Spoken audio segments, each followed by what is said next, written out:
Welcome back to my channel. In this video, we're going to be covering something that's a little bit more serious rather than just breaking news for positive reasons.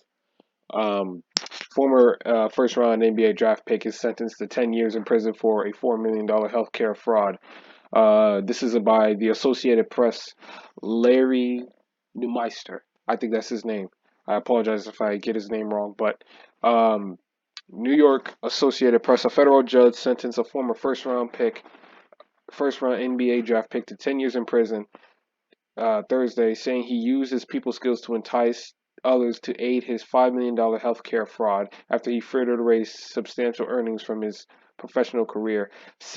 Terrence Williams, 36 of Seattle, was ordered to forfeit more than 650 grand and to pay 2.5 million in restitution for ripping off the NBA's health and welfare benefit plan between 2017 and 2021 with the help of a dentist in California and doctors in California and Washington State. Profits were generated by claims for fictitious medical and dental expenses.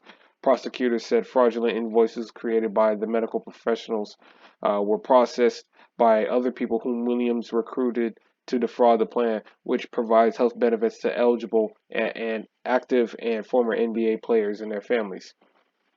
You were another player who frittered away substantial earnings from the period of time when you were playing basketball professionally. Judge Valerie E. Caproni told him, "You should have had enough money to be set for life, but you don't." Williams was picked 11th overall in the 2009 NBA draft by what was then the New Jersey Nets. They're now known as the Brooklyn Nets. Before his career ended in 2013, he played for the Nets, Boston Celtics, Houston Rockets, and Sacramento Kings. Man, only 4 years. Or excuse me, 5 years. Oh, 9, 10, 11, 12, 13. 5 years, excuse me. But even in that case, if you were picked 11th overall, that still should have been a good amount of money that you could have collected during that time. Williams had pleaded guilty to conspire to commit health fraud and wire fraud, health care and wire fraud, and aggravated identity theft in a case that resulted in criminal charges against 18 former NBA players. One of those players was also Glenn Big Baby Davis, a former center of the Boston Celtics. So far, 13 have pleaded guilty to charges. Of those who have been sentenced, many have received time served or probation, meaning they didn't have to go to prison. At least 10 of the ex-players said kickbacks totaling 230 grand to Williams. For the most part, the ex-players charged had journeyman careers playing for several different teams and never reached anywhere close to the enormous stardom or salary that top players command.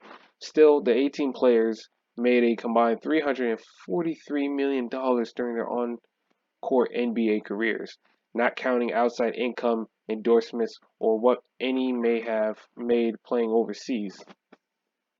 Man, $343 million from 18 players who were journeymen at best. NBA players haven't made compared to other team sport athletes except for maybe baseball players. Before the sentence was announced, Williams choked up repeatedly as he blamed his crime on stupidity and greed and said he incarceration, regretted that his incarceration will keep him away from his 6 children, 2 of whom are now adults. Okay, well, he's not wrong when he says stupidity and greed, but what people regret only comes when there's punishment or when they get caught. Because when he was doing it before, he didn't necessarily regret it then. I don't believe that. I 1,000,000% take full accountability for my role in this case. He said. He added that he came to court humbled and humiliated as he blamed his turn toward crime in part on a opioid addiction that developed after he took painkillers to cope with the lingering pain of lingering injuries from his professional career, which kind of explains why his career was so short because he had so many injuries. And addiction from painkillers is a legitimate thing. So, you know what? I could actually put some stock into that. The judge, though, said it appeared he had used his big personality to lure friends and others to join him in a scheme to steal money because he didn't want to. He didn't want to seek legitimate employment. I'm sorry if you saw that in the bottom corner. She said his behavior was extortionate, aggressive, and his motivation, she added, was greed. Well, they both agreed on that. You think and foremost about yourself and not others. She said you were going to require him to participate in a program that teaches how to manage money. As for what happened to his NBA earnings, she said, my guess it was frittered away on stupid stuff. Well, he also has a lot of children, so that probably ate up some of it too.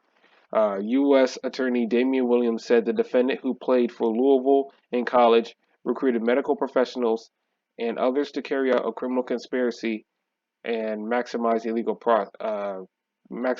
profits. Williams not only lined his pockets through fraud and deceit, but he also stole the identity of others and threatened a witness to further his criminal endeavors. For his brazen criminal acts, Williams now faces years in prison. Williams has been incarcerated since May of 2022, which was last year, when prosecutors alleged that he sent threatening phone texts to a witness in the case. Okay, so now you got intimidating and tampering with a witness. So uh, I'm surprised they didn't include that as well. So, well, if he threatened a witness, then that right there tells me he knew exactly what he was doing. And if he threatened a witness, then I find it hard to believe that he's regretful of what he did. There's picture of Williams in the Nets uniform. Uh, New Jersey is good. Terrence Williams left drives past Orlando Magic guard Vince Carter. I thought that looked familiar. I thought that was Vince Carter during the first half of an NBA basketball game in Orlando, Florida. On November 5th, 2010, a federal judge sentenced the former first-round NBA draft pick to 10 years in prison Thursday, saying he used his people skills to entice others to aid his $5 million healthcare fraud after he frittered away his substantial earnings from his professional career. So, quite frankly, I don't have any sympathy for this dude. He made whatever amount of money that he made in the NBA, even though it was a short career. One NBA salary is more than what majority of human beings will see in their lifetime. So, uh, quite frankly, he brought this on himself. I feel sorry for his kids that they don't get to see their father, but their father was thinking more about himself than he was thinking about his children. So, no sympathy from me.